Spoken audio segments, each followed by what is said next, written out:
Hello जय हिंद दोस्तों। कैसे हो आप सभी लोग। आशा करते हैं आप सभी लोग बहुत अच्छे होंगे। मैं आपका अमित सर।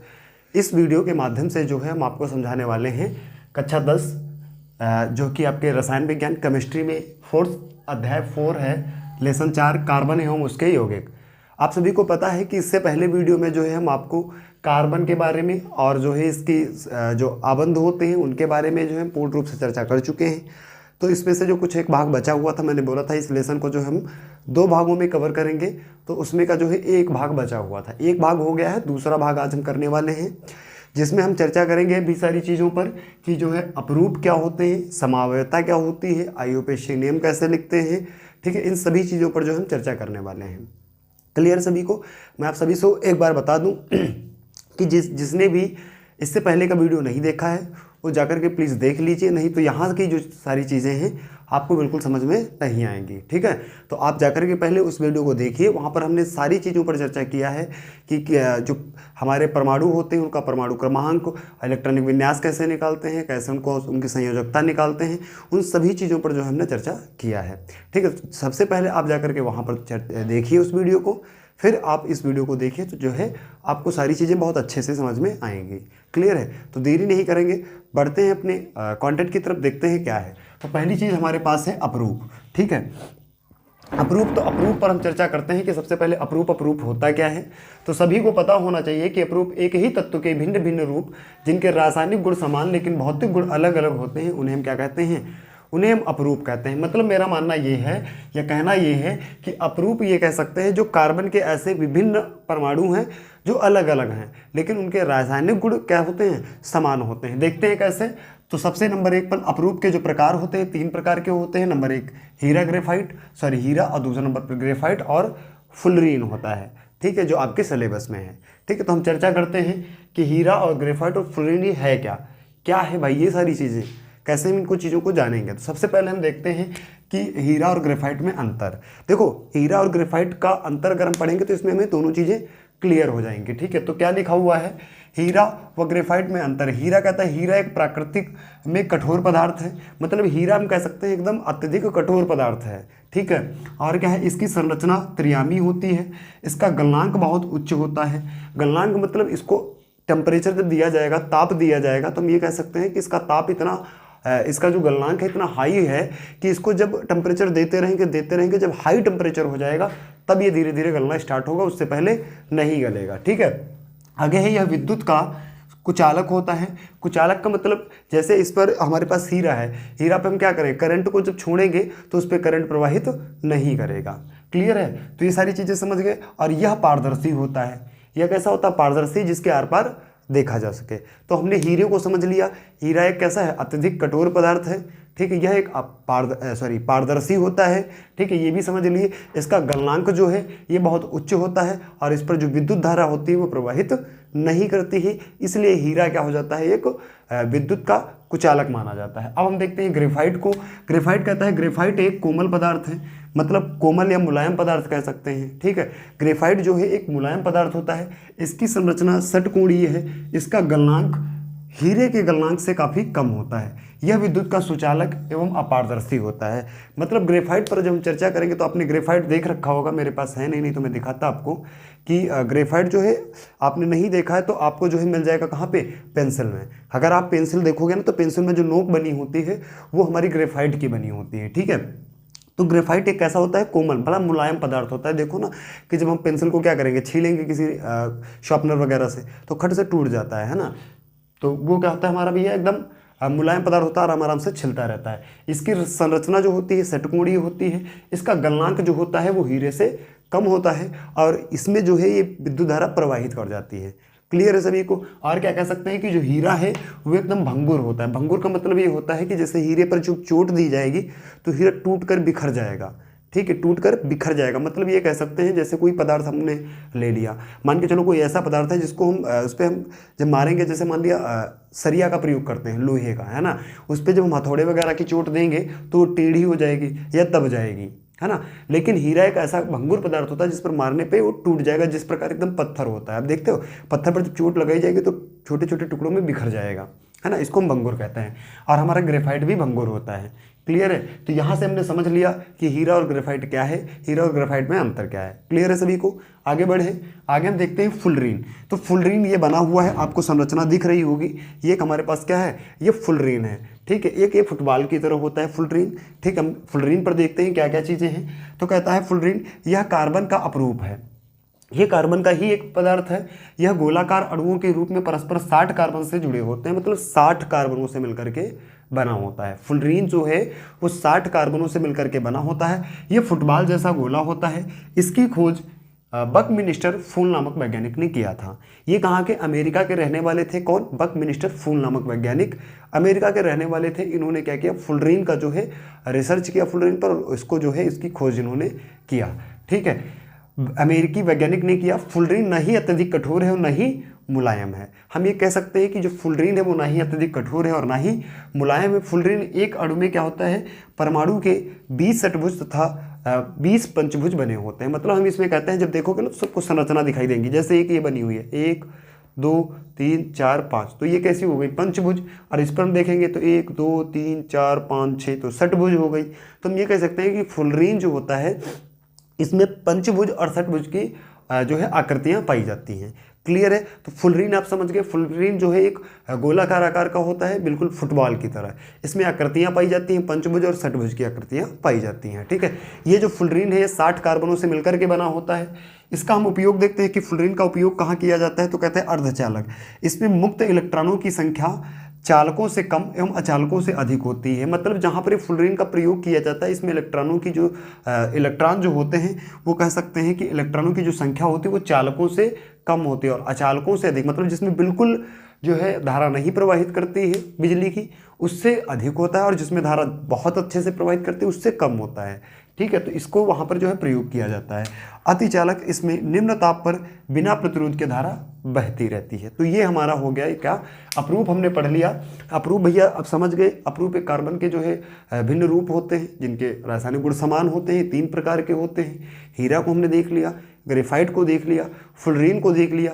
हीरा कैसा होता है वो सारी चीज़ें समझ लिया, ग्रेफाइट कैसा होता है ये समझ लिया, हीरा और ग्रेफाइट में अंतर क्या है ये सारी चीज़ें हमने समझ लिया। क्लियर है। अब हमने फुलरीन को भी समझ लिया कि फुलरीन का आकार कैसा है, किससे मिलकर के बना होता है, कितने अणुओं से मिलकर के बना होता है। तो ये सारी चीज़ें जो हमारी अपरूप की क्लियर हो गई हैं। अब हम पढ़ेंगे समावयवता, ठीक है। तो अब हम देखने वाले हैं क्या, समावयवता। आशा करते हैं आप सभी को ये सारी चीज़ें तो समझ में आ गई होंगी। ये छोटी सी चीज़ें हैं, है ना, और आपके एग्जाम के लिए महत्वपूर्ण है। क्लियर है। तो आगे बढ़े, अब हम देखने वाले हैं समावयवता। ओके, चलो अब हम क्या देखते हैं, अपना जो है समावयवता। समावयवता क्या होता है, तो आप सभी लोग देखिए कि समावयवता क्या होता है। समावयवता हम क्या कहेंगे कि ऐसे यौगिक जिसका अणुसूत्र जो होता है समान हो लेकिन संरचना भिन्न भिन्न हो, ऐसे यौगिक को हम क्या कहते हैं, समावयवता कहते हैं। मतलब ऐसे यौगिक होना चाहिए कि जिनके अणुसूत्र तो सेम हो लेकिन उनकी संरचनाएं अलग अलग तरीके से बनी हों, भिन्न भिन्न तरीके से बनी हों, तो उनको हम क्या कहेंगे, समावयवता कहते हैं। जैसे हमारे पास C4 और H10 है। चलो हम इसकी देखते हैं संरचना किस प्रकार बनेगी। सबसे पहले संरचना देखते हैं हमारे पास क्या है। सबसे पहले संरचना हमारे पास जो है वो किस प्रकार की बन रही है हम उसको देखते हैं, ठीक है। सबसे पहले संरचना हमारे पास है C4H10। इसको हम बनाते हैं तो हमारे पास C मतलब कार्बन की संख्या कितनी है, 4। तो हम कार्बन को रखेंगे 1 2 3 4। हमने 4 कार्बन को रख दिया, ठीक है। 4 कार्बन को रखने के बाद अब हमारे पास हाइड्रोजन कितने हैं, तो हाइड्रोजन हमारे पास 10 अर्थात 10 हैं। तो इनको हम जोड़ने का कार्य करेंगे। तो सभी लोग बताएंगे कि जो कार्बन होता है, कार्बन की जो परमाणु क्रमांक संख्या होती है वो कितनी होती है, तो 6 होती है। जब कार्बन की परमाणु संख्या 6 होती है तो इसका इलेक्ट्रॉनिक विन्यास कितना बनेगा, इसका जो परमाणु क्रमांक संख्या होती है, देखो हम इससे पहले जो है वीडियो में सारी चीज़ें बता चुके हैं, परमाणु क्रमांक इलेक्ट्रॉनिक विन्यास किस प्रकार निकालते हैं। तो सबसे पहले आप उसको जाकर के देख लीजिए, नहीं तो यहाँ से सारी चीज़ें आपको समझ में नहीं आएंगी, ठीक है। परमाणु क्रमांक होता है 6, तो इसका इलेक्ट्रॉनिक विन्यास कितना बनेगा, 2,4। तो इसका जो अंत में बाह्यतम कक्षा में इलेक्ट्रॉनों की संख्या होती है उन्हीं को हम दर्शाते हैं किसी के साथ जोड़ने के लिए। तो इलेक्ट्रॉनिक विन्यास हम देखते हैं, कार्बन का क्या बनेगा, 2,4। तो बाह्यतम कक्षा में कितने इलेक्ट्रॉन हैं, 4। तो कार्बन पर हम रखते हैं 4 इलेक्ट्रॉन, 1 2 3 4, 1 2 3 4, 1 2 3 4, 1 2 3 4, ठीक है। अब हम हाइड्रोजन को साथ है इनके साथ हम जोड़ने का कार्य करेंगे। अब देखते हैं हाइड्रोजन हमारे पास भैया, हाइड्रोजन कितने हैं, 10। तो एक हाइड्रोजन हम यहाँ पे रख दिए, ठीक है। एक हाइड्रोजन यहाँ पर रख दिए, एक हाइड्रोजन यहाँ पे, एक यहाँ पे, एक यहाँ पे और एक यहाँ पे, ठीक है, सभी को चीज़ें समझ में आ रही। एक यहाँ पे थोड़ा सा इनको दूर करते हैं ना, एक हाइड्रोजन यहाँ पे, एक यहाँ पे और यहाँ पे रख दिया। यहाँ पे कितने हो गए, तो 4 और 4 8 और 8 1 10। इसके पास क्या होता है, एक एक भैया इनके पास भी होता है ना। इनका इलेक्ट्रॉनिक विन्यास आप सभी लोग बताएंगे कितना होता है, एक होता है, तो इनके पास एक है। अब इनको जोड़ने का कार्य करेंगे, तो इसके साथ जोड़ दिया, इसके साथ जोड़ दिया, इन्होंने इनके साथ कर लिया है ना, इनके साथ ये जुड़ गए। तो जब जुड़ जाएंगे, ठीक है, जब जुड़ जाएंगे तो अब देखो ये कार्बन कार्बन के साथ जुड़ जाएगा, है ना, कार्बन कार्बन के साथ जुड़ गया। अब देखो ये मेरे पास एक संरचना बन गई, ठीक है, जिसमें कार्बन की संख्या कितनी है, 4 है, हाइड्रोजन कितने हैं, 10 हैं।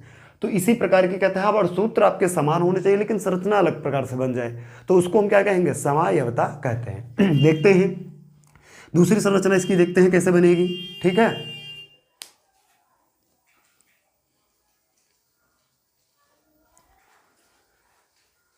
देखते हैं इसकी दूसरी जो है संरचना किस प्रकार बनेगी।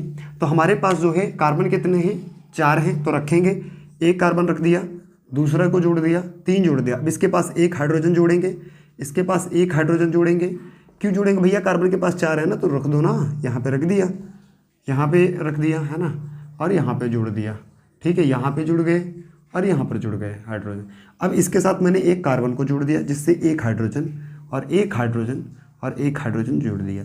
मेरे पास कितने हाइड्रोजन है, 1 2 3 4 5 6 6 7 8 9 10 हाइड्रोजन है, 4 कार्बन है। अणुसूत्र हमारा समान है कि नहीं है, C4H10, है ना। तो जब अणुसूत्र समान हो, संरचना भिन्न भिन्न हो, उसे हम समायवता कहते हैं, ठीक है। यहाँ तक सारी चीज़ें समझ में आ गई सभी को। अगर समझ आ गई है तो हम बढ़ते हैं अपने आगे की तरफ, हाइड्रोकार्बन के बारे में समझते हैं कि हाइड्रोकार्बन क्या होता है। और हाइड्रोकार्बन जो है आपके सिलेबस में बहुत महत्वपूर्ण है, ठीक है। तो अब हम समझने वाले हैं हाइड्रोकार्बन के बारे में। तो सबसे पहले इसको हम रेज करते हैं और समझते हैं हाइड्रोकार्बन क्या होता है, ठीक है। देखते हैं भैया कि हमारे पास हाइड्रोकार्बन क्या है, हाइड्रोकार्बन में क्या क्या चीज़ें आएंगी, उन सारी चीज़ों को जो है हम समझते हैं। क्लियर है, तो देरी ना करते हैं, बढ़ेंगे अपने प्रश्न की तरफ। देखते हैं भैया क्या क्या हमारे पास है, देखते हैं, है ना। तो अब हम समझेंगे क्या, हाइड्रोकार्बन हम समझेंगे हाइड्रोकार्बन के बारे में, है ना। हाइड्रोकार्बन, हाइड्रोकार्बन, ठीक है। हाइड्रोकार्बन के बारे में समझते हैं। हाइड्रोकार्बन क्या कहता है, हाइड्रोकार्बन जो होता है वो हाइड्रोजन और कार्बन से मिलकर के बना होता है। मतलब हाइड्रोकार्बन की बात करें तो ये हाइड्रोजन, ठीक है, हाइड्रोजन और कार्बन से मिलकर के बना होता है, ठीक है, कार्बन से मिलकर के बना होता है, कार्बन से मिलकर के बना होता है, ठीक है, बना होता है। तो अब हम समझते हैं कि जब ये हाइड्रोजन जो है कार्बन से मिलकर के बना होता है, हाइड्रोजन जो है कार्बन से मिलकर के बना होता है, इसकी सारी चीज़ों को समझते हैं कि किस प्रकार। तो इसको हम क्या कहते हैं, हाइड्रोकार्बन कहते हैं। मतलब पूछा जाए कि हाइड्रोकार्बन किसे कहते हैं, तो हाइड्रोजन और कार्बन से मिलकर जो बना होता है उसे हम हाइड्रोकार्बन कहते हैं। ये कितने प्रकार का होता है, इसे हम 2 प्रकार का कहते हैं, या कह सकते हैं कि यह 2 प्रकार का होता है, ठीक है, यह 2 प्रकार का होता है, यह 2 प्रकार का होता है, ठीक है। समझते हैं कैसे होता है। तो हाइड्रोजन जो है वो 2 प्रकार का होता है, इसको हम डिटेल में समझते हैं किस प्रकार। तो एक होता है संतृप्त हाइड्रोकार्बन, क्या होता है, संतृप्त हाइड्रोकार्बन, और एक होता है असंतृप्त हाइड्रोकार्बन, ठीक है। इसमें 2 आते हैं, असंतृप्त हाइड्रोकार्बन, ठीक है, असंतृप्त हाइड्रोकार्बन, ठीक है, और दूसरा भी असंतृप्त हाइड्रोकार्बन होता है, असंतृप्त हाइड्रोकार्बन।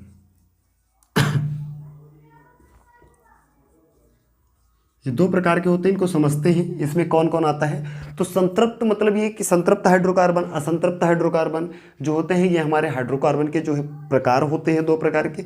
इनके अंतर्गत जो है इनकी श्रेणी में आते हैं, कौन, नंबर 1 पर आता है एल्केन। कौन आता है, एल्केन आता है, ठीक है। ये जो एल्केन आता है वो किस श्रेणी में आता है, तो संतृप्त हाइड्रोकार्बन की श्रेणी में आता है। असंतृप्त हाइड्रोकार्बन में क्या आता है भैया, एल्केन और एल्कीन आता है। इसमें एल्कीन आएगा, एल्कीन, और इसमें क्या आएगा, एल्काइन आएगा। क्या आएगा, एल्काइन, ठीक है। इसमें एल्कीन और एल्काइन आने वाला है। क्लियर है सभी को, ये सारी चीज़ें समझ में आ गई होंगी कि भैया एल्केन जो है वो किस श्रेणी में आता है, तो संतृप्त हाइड्रोकार्बन में। एल्कीन जो होता है वो किस श्रेणी में आता है, तो असंतृप्त हाइड्रोकार्बन में। एल्काइन जो होता है वो किस श्रेणी में आता है, तो असंतृप्त हाइड्रोकार्बन में आता है। इसके अंतर्गत, इस श्रेणी के अंतर्गत जितने भी आपके फार्मूले सूत्र बनते हैं उन सभी को जो हम निकालने वाले हैं। किस प्रकार इनका हम फार्मूला निकाल सकते हैं, किस प्रकार इनका जो हम सूत्र निकाल सकते हैं, उन सभी पर जो हम पूर्ण रूप से चर्चा करने वाले हैं। ओके, देखते हैं कि एल्केन का भैया फार्मूला क्या होता है। तो एक आपको पता होगा कि क्या होता है, हम लिखते हैं कि इनका अगर फार्मूला आपको पता होना है तो मैं बताऊँ एक तरीका होता है याद करने का। क्या होता है, CnH2n, ठीक है, +2 इसका होता है। इसका क्या होता है, ऊपर थोड़ा सा लिखते हैं, है ना, तो ज़्यादा बढ़िया समझ में आएगा। CnH2n+2, सॉरी CnH2n+2, ठीक है, +2। इसको देखते हैं क्या होता है। तो इसका भी CnH2n, इसका होता है CnH2n-2, ठीक है। ये इसके फार्मूले होते हैं। तो सभी को मैं बताऊं, अगर आपको फार्मूला याद करना है कि एल्केन का जो हम कैसे याद करेंगे, और एल्कीन का कैसे याद करेंगे, और एल्काइन का कैसे याद करेंगे, क्योंकि इसके अंतर्गत जितने भी तुम्हारे दुनिया के श्रेणी के अंतर्गत फार्मूले आते हैं उन सभी को हम इनके तहत हम जो है फार्मूले को निकाल सकते हैं, ठीक है। देखेंगे कैसे, जैसे इनको अगर हमें याद करना है तो याद करने के लिए सबसे पहले आप क्या करो, लिखो CnH2n, CnH2n, इसमें भी लिखो CnH2n, ठीक है, H2n। इनको लिख लिया। मुझे बोला जाए कि एल्केन का क्या है, एल्कीन का क्या है, एल्काइन का क्या है, तो आपको बस इतना करना है कि CnH2n, CnH2n, CnH2n।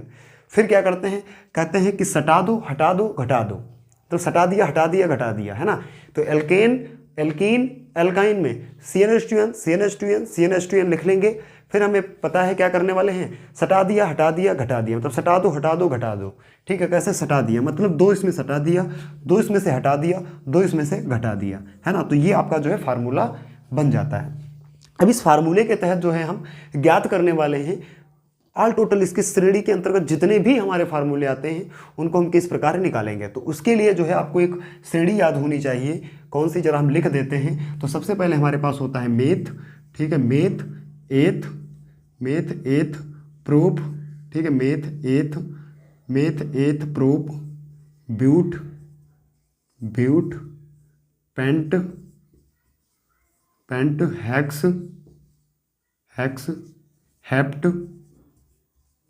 Hept oct non dec, ठीक है।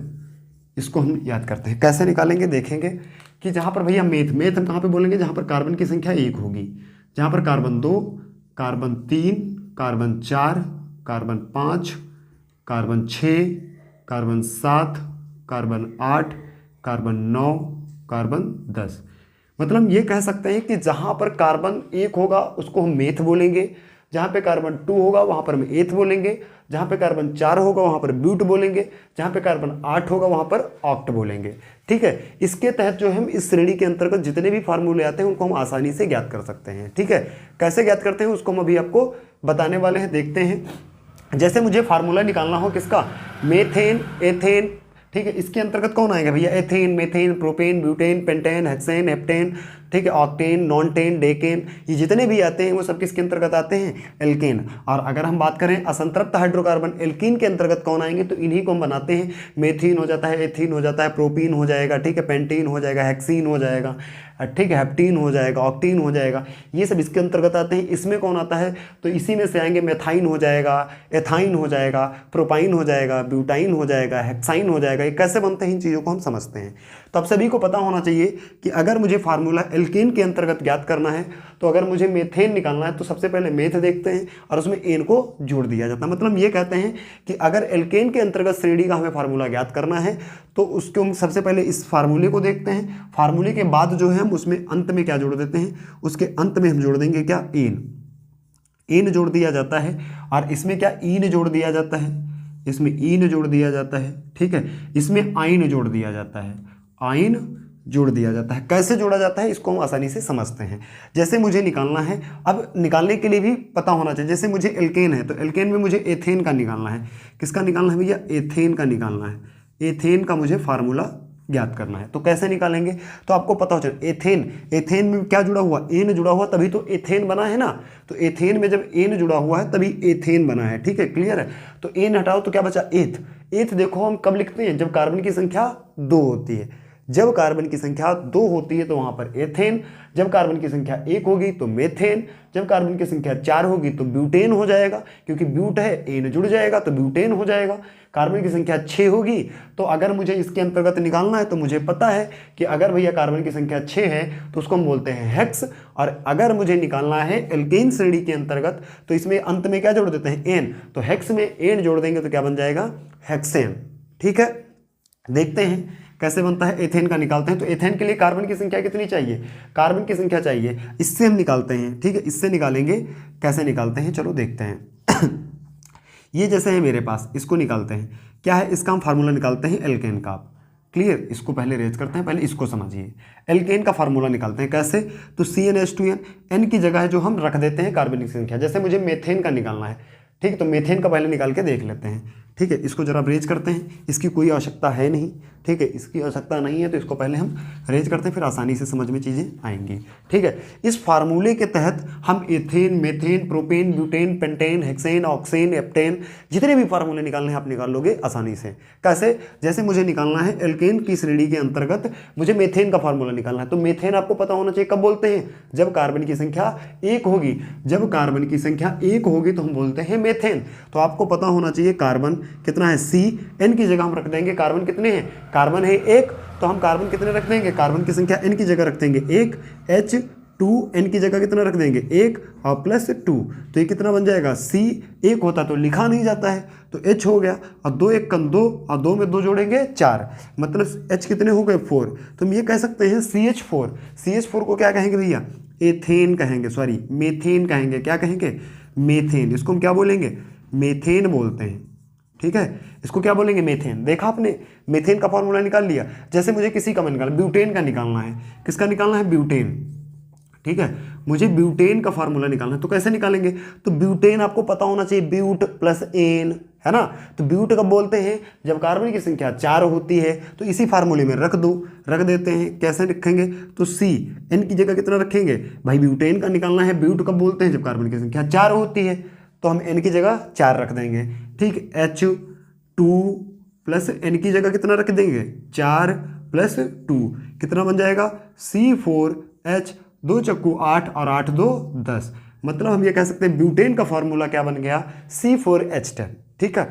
ऐसे तुम दुनिया का किसी का भी निकाल लो, तो आपके लिए मैं होमवर्क देता हूं, मैंने 2 निकालने को बता दिया है। अब मैंने मेथेन का निकाल दिया है, ब्यूटेन का निकाल दिया है, बाकी जो बचे हुए हैं एल्केन श्रेणी के अंतर्गत जितने भी फार्मूले बनते हुए हैं, इन सभी को आप निकाल कर चेक करेंगे, ठीक है। इसी प्रकार हम देखते हैं एल्कीन का। एल्कीन कैसे निकलेगा, तो एल्कीन का निकालते हैं सेम उसी तरीके से निकलेगा। मान के चलो मेथ है तो इसमें क्या जुड़ जाएगा, इन, तो मतलब मुझे निकालना है मेथीन का। किसका निकालना है, मेथीनो, ठीक है। आप सभी को पता होना चाहिए एल्केन कब बनता है, एल्केन जब बनेगा जब भैया कार्बन और कार्बन के बीच में सिंगल बॉन्ड होगा, ठीक है। एल्कीन कब बनता है, एल्कीन जब बनता है जब भैया हमारे पास कार्बन और कार्बन के बीच में डबल बॉन्ड होते हैं। और एल्काइन कब बनता है, जब कार्बन कार्बन के बीच में ट्रिपल बॉन्ड होता है, ठीक है, तो वहां पर क्या बनता है, एल्काइन आपका बनता है। ओके, देख लिया आपने, जब कार्बन कार्बन के बीच में ट्रिपल बॉन्ड बनता है तो वहां पर एल्काइन बनता है, डबल बॉन्ड बनेगा एल्कीन बनेगा, सिंगल बॉन्ड बनेगा तो एल्केन बनेगा, ठीक है। अब हम देखते हैं मेथीन का मुझे निकालना है, ठीक है, तो मेथीन का निकालना है तो हम क्या करेंगे भैया, रखो, ठीक है, मेथीन का यहाँ पर रखो। ये असंतृप्त हाइड्रोकार्बन में आते हैं तो आप इनका समझ लीजिए कि भैया एक से हम नहीं रख सकते हैं, मतलब इसका जो है एक कार्बन नहीं रखा जाता है, कम से कम 2 रखे जाते हैं। तो देखते हैं क्लियर करके, तो CN की जगह कितना रखेंगे, तो यहाँ 2 से स्टार्ट करते हैं, 1 से स्टार्ट नहीं करते हैं। जितने भी आपके असंतृप्त हाइड्रोकार्बन में आते हैं उसमें हम कार्बन की संख्या कम से कम 2 से स्टार्ट करते हैं, ठीक है। तो 2 हम रखते हैं, ठीक है, 2 निकालते हैं, देखते हैं निकालते हैं, जैसे इसको नहीं हम निकालते हैं, कोई दूसरा निकालते हैं हम, ब्यूटीन का निकालते हैं। किसका निकालते हैं, ब्यूटीन का मुझे निकालना है, ब्यूटीन का। तो कैसे, ब्यूट को हम लिखते हैं कार्बन की संख्या जब 4 होती है, रख दो CN की जगह 4, है ना, H2 की जगह प्लस N की जगह कितना रख देंगे 4, है ना, तो बना दिएंगे C4, 4 दूनी 8, तो H8, मतलब C4H8 कितना बन गया, ब्यूटीन बन गया। ठीक है, इस प्रकार से आप किसी का भी निकालो, नॉन टीन का, डेक्टीन का, हेप्टीन का निकालो, तो आप कार्बन की जगह जो है N की जगह कार्बन की संख्या रख दो, आप आराम से निकाल पाएंगे। क्लियर है। आगे हम देखते हैं एल्काइन का कैसे निकालते हैं। तो इसके अंत में क्या जुड़ता है, आइन। ठीक है, तो इसको हम देखते हैं। जैसे मुझे निकालना है पेंटाइन का, मुझे निकालना है पेंटाइन का, तो कैसे निकालोगे, पेंट कब बोलते हैं, पेंट कब बोलते हैं, जब कार्बन की संख्या 5 होती है, तो उसमें फटाक से रख देंगे CN की जगह 5, H2N की जगह 5 -2 रख दो, कितना बन जाएगा C5H, तो 2 पंचे 10 और 10 से 2 जाएगा, बचेगा 8, मतलब C5H8 आपका क्या बन जाएगा, एल्काइन बन जाएगा। क्लियर है। यहाँ तक मेरी आशा करती है, मेरी आशा ये है कि आप जो है आपको ये सारी चीज़ें समझ में आ गई होंगी कि हम पेंटाइन, हेप्टाइन, हेप्टेन, ठीक है, और हेप्टीन, हेक्सीन, इनका फार्मूला हम कैसे निकालते हैं। तो इसके तहत जो है आप फार्मूले आराम से निकाल सकते हैं। इसलिए जो हाइड्रोकार्बन है आपके एग्जाम के लिए बेहद महत्वपूर्ण है। ठीक है, अगर ये सारी चीज़ें आपको समझ में आ गई हैं तो हम आगे बढ़ते हैं, क्योंकि आगे अब हम पढ़ने वाले हैं IUPAC नेम। क्योंकि अगर आपको ये सारी चीज़ें नहीं याद हैं तो आप IUPAC नेम नहीं निकाल पाएंगे। ठीक, मेरी बात को समझ रहे हैं। IUPAC नेम निकालने के लिए आपको बहुत कठिन हो जाएगा। तो सबसे पहले आपको ये सारी चीज़ें क्लियर कर लो। इनको याद करने के लिए कुछ नहीं, आप 3 जगह बांट दो। सबसे पहले 3 जगह ये बांट दो कि एथ मेथ प्रोप, एथ मेथ प्रोप, एथ मेथ प्रोप। ठीक, बाद में क्या करेंगे, ब्यूट पेंट हेक्स हेप्ट, अब बाद में ऑक्ट नॉन डेक। मतलब नंबर 1 पर बांट दिया meth eth prop, meth eth prop, क्या मेथ एथ प्रोप। बाद में क्या हो गया, ब्यूट हेप्ट हेक्स और हेप्ट। बाद में क्या हो गया, non dec oct non dec. Clear है सभी को। फिर से एक बार मेरे साथ बोलोगे, मेथ एथ प्रोप, फिर but hex hept, oct non dec. ठीक है, तो ये सारे आपके हो गए। मेथ हो गया, meth eth prop but pent hex hept oct non dec. ठीक है, meth eth prop but pent hex hept oct non dec. Clear है सभी को। तो यहाँ तक जो है आप याद कर लीजिए, फिर हम आगे बढ़ते हैं अब IUPAC नेम की तरफ। ठीक है, अब हम आपको समझाने वाले हैं कि IUPAC नेम किस प्रकार बनते हैं, कैसे उनका हम IUPAC नेम निकालते हैं। क्लियर है। ठीक है, तो देखने वाले हैं हम क्या, IUPAC नेम। चलो दोस्तों, अब हम देखते हैं क्या अपना जो है IUPAC नेम क्या पढ़ते हैं। अब हम पढ़ेंगे IUPAC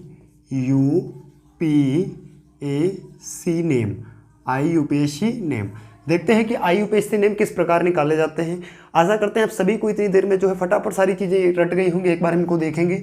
अभी अपने पढ़ा था, इसमें क्या कार्बन की संख्या जब 1 होती है तो हम क्या लगाते हैं, मेथ। जब कार्बन की संख्या 2 तो एथ, कार्बन 3 होंगे तो प्रोप, कार्बन 4 होंगे तो ब्यूट, कार्बन 5 होंगे तो पेंट, कार्बन 6 होंगे तो हेक्स, कार्बन 7 होंगे तो हेप्ट, कार्बन 8 होंगे तो ऑक्ट, कार्बन 9 होंगे तो नॉन, कार्बन 10 होंगे तो डेक। ठीक, ये सारी चीज़ें आपको याद हो गई, meth eth prop but pent hex hept oct non dec. ठीक है, ये सभी चीज़ें आपको याद हैं। अब एक चीज़ और आप समझ लीजिए कि कभी भी हम IUPAC से जब नेम निकालते हैं तो सबसे पहले हम इसको देखते हैं, इसको लिखेंगे। इसके बाद इनको हम प्रत्यय बोलते हैं। इनको क्या बोलते हैं, इनको जो है हम प्रत्यय बोलते हैं। ठीक है, इसको अगर ये सारी चीज़ें बाद में आई हुई हैं तो इनको हम बाद में जोड़ते हैं। अगर इनमें से कोई प्रतीक आया हुआ है तो इनको हम पहले जोड़ते हैं, जैसे उपसर्ग में जोड़ा जाता है। ठीक है, एक बार हम देखेंगे कैसे जोड़ते हैं, फिर आपको सारी चीज़ें समझ में आ जाएंगी। जैसे पहला क्वेश्चन मेरे पास है, ये एक संरचना दी गई है और इसका IUPAC नेम हमसे पूछा जा रहा है। ठीक है, तो हम इसका नामकरण बहुत ही आसानी से करने वाले हैं और आप भी ना फटाफट चुटकियों में करेंगे। लेकिन एक प्रश्न को आप है जो आराम से समझ लीजिएगा। देखते हैं क्या है। तो इसमें कार्बन है, सबसे पहले कार्बन को देखते हैं। कार्बन कितना है, 1। जब कार्बन 1 होता है तो हम क्या लिखते हैं, मेथ। तो कार्बन इसमें कितना है, या 1 है, तो हम क्या लिखेंगे, मेथ। ठीक, यहाँ तक कर दिया। और भैया इसमें बॉन्ड कितने हैं, तो इसमें तो बॉन्ड सिंगल है। जब सिंगल बॉन्ड होता है तो हम, आप सभी को पता है कि जब सिंगल बॉन्ड होता है तो क्या जोड़ते हैं भैया, सिंगल बॉन्ड होता है तो हम क्या जोड़ते हैं, एन जोड़ते हैं। तो फटाफट जोड़ेंगे, एन जोड़ दिया तो क्या हो गया, ये मेथेन बन गया। मेथ प्लस एन क्या बन जाएगा, मेथेन। तो ये किसका भैया, इसका IUPAC नाम क्या था, मेथेन। देखा कितना आसान था भैया। सबसे पहले मैंने कार्बन को देखा, ये लिखा मेथ, और फिर मैंने देखा ये सिंगल बॉन्ड है या डबल बॉन्ड है या ट्रिपल बॉन्ड है, फिर मैंने जोड़ दिया। सिंगल बॉन्ड है तो सिंगल बॉन्ड किस में लगता है, एल्केन में लगता है, तो एन जोड़ दिया तो क्या बन गया, मेथेन। इसी प्रकार देखते हैं क्वेश्चन नंबर 2 क्या है। कार्बन कितने हैं, 2। तो आप सभी को दिमाग में आना चाहिए कार्बन, अच्छा 2, अच्छा कार्बन 2 में क्या लिखते हैं, एथ। क्या लिखते हैं, एथ। तो इसमें क्या लिखेंगे, इसमें लिखेंगे एथ। क्या लिख दिया, एथ। प्लस बॉन्ड कितने हैं, सिंगल, तो क्या जुड़ जाएगा, एन। तो ये क्या बन गया, एथेन। बन गया नहीं बन गया भाई, एथ प्लस एन क्या बन जाएगा, एथेन। क्लियर है सभी को, आईपीसी नेम कर दिया, है ना। कितना आसान है बताओ, कुछ नहीं है आईपीसी नेम निकालना। ये कैसे दे दिया है, CH3 CH3 CH3 और OH। तो देखो इसका जो है अन्य प्रकार से भी इसकी संरचना बन सकती है। कैसे, जैसे CH3 मतलब C में कितने हाइड्रोजन जुड़े हुए हैं, C में हाइड्रोजन जुड़े हैं 3, जोड़ दिया। फिर कहता है सिंगल बॉन्ड, तो सिंगल बॉन्ड C कार्बन, कितने हाइड्रोजन 2, तो 2 हाइड्रोजन जोड़ दिया। ठीक है, फिर कितना कहता है सिंगल बॉन्ड, तो सिंगल बॉन्ड कितना है C कार्बन कितने हैं 2, तो एक ऊपर एक नीचे जोड़ दिया। फिर कहता है सिंगल बॉन्ड, तो सिंगल बॉन्ड क्या लगा हुआ, OH। क्या लगा हुआ है, OH लगा हुआ है। कितना आसान है, OH लगा हुआ है। चलो कोई बात नहीं, छोड़ो छोड़ो। देखो कार्बन कितने हैं, कार्बन कितने भैया, 3 कार्बन है। 3 कार्बन के लिए क्या लिखते हैं, प्रोप। तो फटाक से लिखिए क्या, सबसे पहले लिखेंगे क्या, प्रोप। क्या लिखेंगे, प्रोप, लिख दिया। बॉन्ड कितने हैं, सिंगल, क्या जुड़ जाएगा, एन। अच्छा, बाद में क्या, OH भी आ गया। अच्छा, OH आएगा तो क्या जोड़ेंगे, ऑल। क्या जोड़ेंगे, ऑल। तो ये क्या बन जाएगा, पहले प्रोपेन, प्रोपेन ऑल, ऑल होता है प्रोपेन ऑल। तो क्या हो जाएगा, प्रोपेनॉल। क्या हो जाएगा, प्रोपेनॉल, प्रोपेनॉल हो जाएगा, है ना, प्रोपेनॉल बन गया, प्रोपेनॉल था। इसी प्रकार इसमें CH3 CH2 CH2 CH2 Cl। अब देखो इसका फिगर तो ऐसे भी बन सकता है नहीं, लेकिन हमको यहीं से बताना है क्वेश्चन में। कैसे बताएंगे, कार्बन कितने, 1 2 3 4, इसमें से मत ले लेना, इसमें से मत ले लेना, क्योंकि ये क्लोरीन का है। ठीक है, 1 2 3 4 और क्लोरीन, है ना भैया, लेना पड़ेगा। 5 है, कितने बन गए, 5 कार्बन है तो क्या हो जाएगा, 5 पेंटेन। क्या हो जाएगा, पेंटेन, पेंटेन। सिंगल बॉन्ड है तो पेंटेन, है ना। लेकिन इसमें क्या है, Cl आया हुआ, तो Cl के लिए क्या जोड़ते हैं, कहते हैं Cl के लिए पहले क्लोरो जोड़ते हैं, है ना। तो क्लोरो पहले जोड़ देंगे बस। क्या जोड़ देंगे, क्लोरो, है ना, क्लोरो। तो क्लोरोपेंटेन क्या बन गया, क्लोरोपेंटेन। इसमें से कोई आएगा तो वो वाला बाद में जुड़ेगा। जैसे इसमें आया था OH, तो हमने क्या बाद में जोड़ा ऑल, लेकिन इसमें से आएगा तो उसको हम पहले जोड़ेंगे, जैसे क्लोरो जोड़ दिया, तो क्लोरोपेंटेन। ठीक है, अगला देखते हैं 5 नंबर पे। आकृति दी गई है, समझते हैं। कार्बन कितने हैं, 1 2 3 4, 4 1 5, 5 कार्बन है ना। तो 5 के लिए हम क्या जोड़ते हैं, पेंट। क्या जोड़ते हैं, पेंट। बाद में क्या आया हुआ, OH, तो OH के लिए हम क्या जोड़ते हैं भैया, ऑल जोड़ते हैं। तो पेंट सिंगल बॉन्ड है तो क्या जुड़ेगा, एन, फिर ऑल, तो क्या हो जाएगा, ऑल। तो पेंटेनॉल बन गया ना भैया, पेंटेनॉल। ये तो बता दिया था अभी, पेंटेनॉल, है ना। ये और ये सेम तो आकृति है ना। इसको देखते हैं क्या है, 2 कार्बन है, आया क्या है अंत में, COOH, तो क्या जुड़ जाएगा, ओइक अम्ल बाद में, है ना। तो C है, 2 हैं, 2 में किस में आता है, एथ में, तो क्या हो जाएगा, एथ प्लस एन हो जाएगा। एथ है प्लस एन, तो एथेन बन गया, एथेन बन गया। अब ओइक अम्ल भी जुड़ेगा इसमें, ओइक जुड़ेगा। क्या जुड़ेगा, ओइक। तो क्या बन गया, एथ, 2 कार्बन को देखा, एथ प्लस सिंगल बॉन्ड, तो एन, COOH आया है तो क्या जोड़ेंगे, ओइक अम्ल। तो क्या बन जाएगा, एथेनोइक अम्ल। क्या बन जाएगा भैया, एथेनोइक अम्ल, एथेनोइक अम्ल। ठीक है, इस तरह से हम IUPAC का नामकरण करते हैं। आशा करते हैं कि आप सभी लोग फटाफट समझ गए होंगे चीज़ों को, है ना। समझ गए हैं तो वीडियो को लाइक कीजिए, कमेंट कीजिए कैसा लगा आपको वीडियो। ठीक है, ये आपका जो है लेसन लगभग मैंने कंप्लीट करा दिया है। जो कुछ चीज़ें बची हुई हैं वो आपको हम नेक्स्ट लेसन में समझा देंगे, नेक्स्ट वीडियो में। ठीक है, और इसी तरीके से आप मुझे कमेंट करके बताइए कि जो है आपको कौन सा लेसन समझ में नहीं आ रहा है, उस पर हम चर्चा करने वाले हैं। ओके, तो आज के लिए बस इतना ही। राम राम, जय हिंद, वंदे मातरम।